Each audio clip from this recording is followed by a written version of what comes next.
G-A-R-E-D-J-I-A-N, captain with the Sheriff's Office. G-A-R-O-K-U-R-E-D-J-I-A-N, captain with the Sheriff's Office. As you know, there were 11 victims inside the bar earlier today, last night. Those victims have been identified, and their family members have been notified. We will not be releasing the names of those victims at this time. The medical examiner's office will release those names to you all when they are ready to release those names. I suspect that will be in a couple of hours. It may be longer, but you'll refer to the ME's office for those names. Those are the only comments I have. I want to introduce to you Paul Delacourt, the Assistant Director of the FBI in the Los Angeles office. He has a couple of comments. Good afternoon. As Captain said, my name is Paul Delacourt. I'm the Assistant Director in charge of the FBI's Los Angeles field office. We're working closely with the Ventura County Sheriff's Department on this investigation in support of their lead on this shooting incident. I first want to offer condolences to the families of the victims and the family of Sergeant Hellis, who responded to this incident with his CHP counterparts. The FBI is here to support Ventura County. And to that end, at the request of Sheriff Dean, the FBI Los Angeles Evidence Response Team is processing the crime scene here behind me, as well as the subject's vehicle and the home on Newberry Park. We're going to pursue the leads that are developed from that evidence wherever they take us to identify any possible motivation, paint a picture of the frame of mind of the subject, identify any potential radicalization or any associates. At this point, we do not have any indicators of other associates, or there are no other threats to the Los Angeles area. Can't imagine the stress, can't imagine what the families are going through. Appreciate your patience as we work through in a painstaking fashion the evidence recovery and crime scene analysis. Will be ongoing here for several days, and just want to once again pass on our support to the Ventura County Sheriff's Department on behalf of the law enforcement community, who has rallied a number of resources here to assist in the investigation in any way they can. Thank you.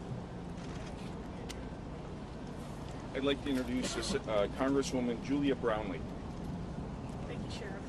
I just have a few words to say. I'm the Congresswoman who represents this area, and I want to thank Ventura County Sheriffs. I want to thank the FBI. I want to thank the ATF.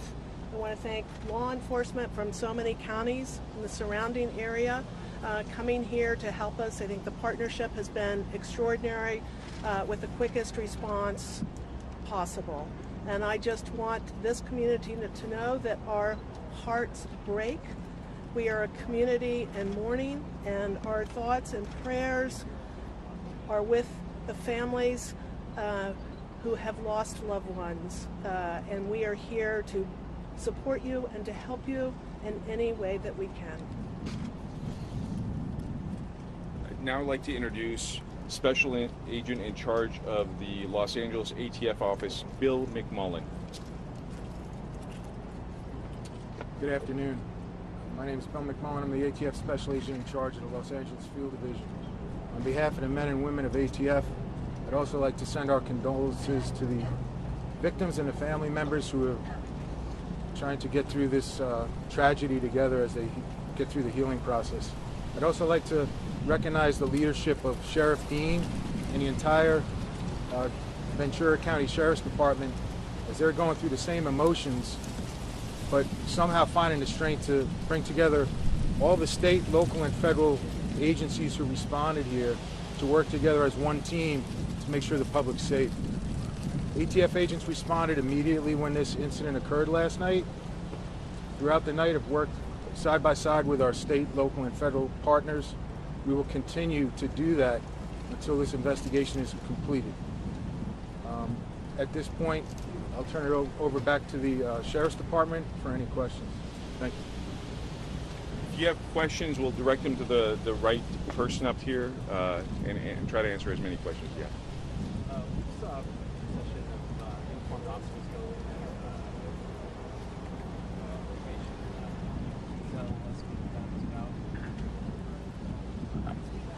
I didn't. He said that he saw a procession of uniformed officers going inside.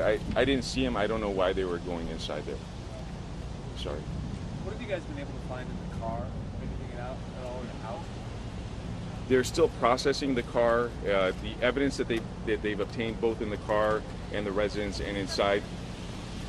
They're still processing the car. They're also processing the residence as well as the bar. The items that are taken out of there, we're not disclosing that at this point. Director Delacourt, if you could just address in the few hours that it has been, though it has been some time since this morning, on why this took place. Can you offer any sort of explanation at this point to where you have an understanding as to how we've arrived where we are now? But as you suggested, it's only been a few hours. It would be premature for me to speculate on the motivation, but I can assure you that we will follow all the leads that are developed through witness interviews, evidence recovery, the forensic evidence, any digital media that we recover, and we will be sure to paint a picture of the state of mind of the subject and do our best to identify a motivation. There were reports that the shooter had mental health issues and was suffering from PTSD. Is there any indication he was on any medication? So I've seen those reports, but I don't have any familiarity with his medical history or medications. Can you give us an idea of the scope of the resources that your office is pouring in this investigation? So the FBI has its Los Angeles evidence response team on scene now.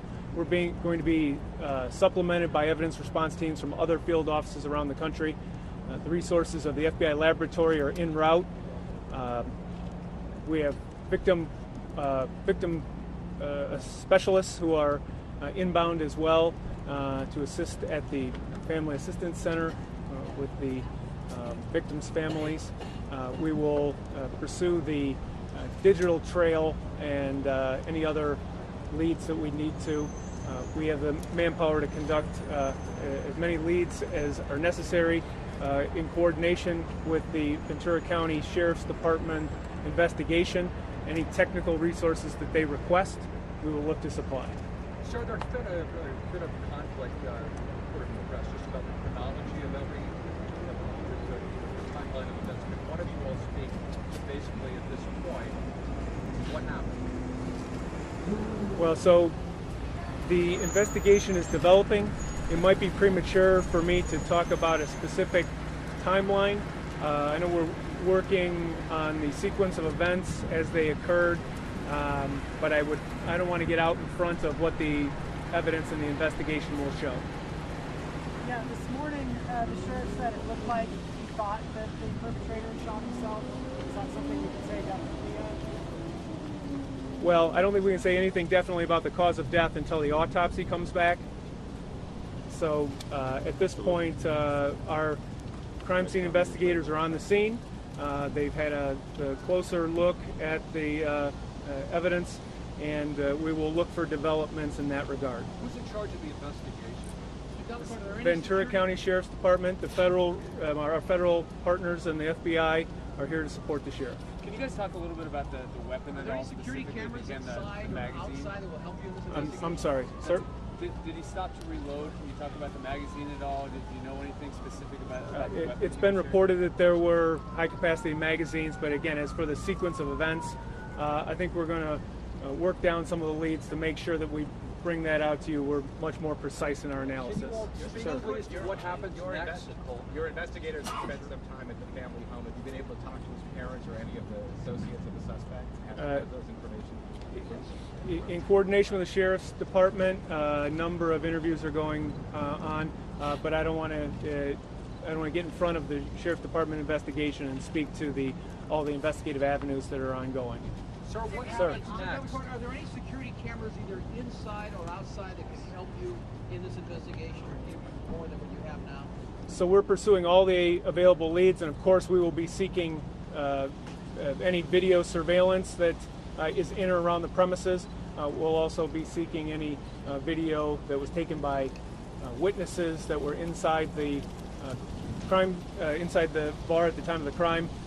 We've offered our digital analysis services to the county in support of their investigation. Can you talk about anything that you may have already recovered from the suspect's home that may indicate how long he may have been planning this? Were there any other weapons found? No, I don't think I can comment on that this time. It'd be premature. Are all the deceased victims still inside? Well, I'm sure you can appreciate the sensitivity of this situation and our need to protect the privacy of the families. I don't want the families to be learning of developments from me on television before the notifications have gone out through the Sheriff's Department or other appropriate avenues. Sir, from an investigative standpoint, can you walk us through what the process is, what happens now, what will be done? Well, so the evidence response team is in place. It's going to be a thorough and painstaking process that will take as long as it takes, quite frankly. It will take some number of days. We'll make sure that we bring the appropriate resources from the FBI Laboratory Division. They're en route.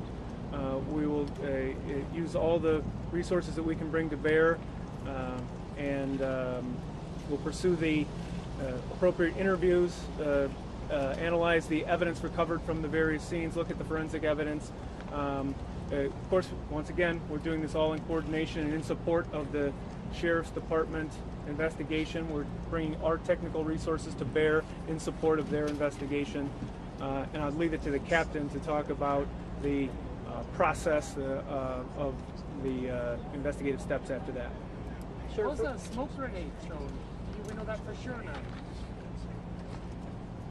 I'm not going to comment on the evidence that's recovered from the crime scene at this time. From what you've seen, sir, what similarities or differences have stuck out to you from other crime scenes, such as San Bernardino, or others that you've been to or studied? What sticks out here compared to those? Well, I think each one is horrible in its own way. The similarities that we would draw at this point are that they are all tragic circumstances.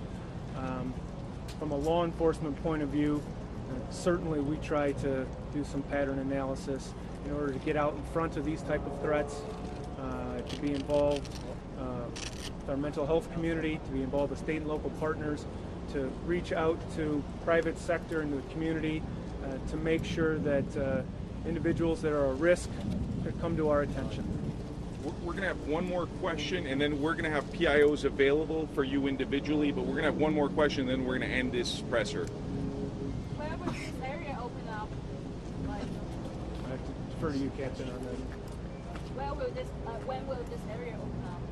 When the scene is processed and when we are out of here and when we can open it up in a safe manner, we'll open up the roads. We've opened up the 101 off-ramp southbound at Moore Park and the on-ramp at Moore Park Road. It was previously closed. Now the only closure is it's for residents heading southbound on Moore Park Road. Hey, Captain, did he post something to Facebook during the shooting? We heard that.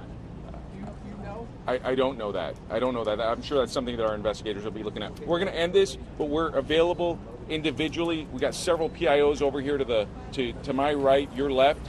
They'd be happy to talk to you on camera, do interviews. We have a Spanish-speaking PIO as well. And again, we're available for comments. Thank you, Captain. Thank you. Oh, girl.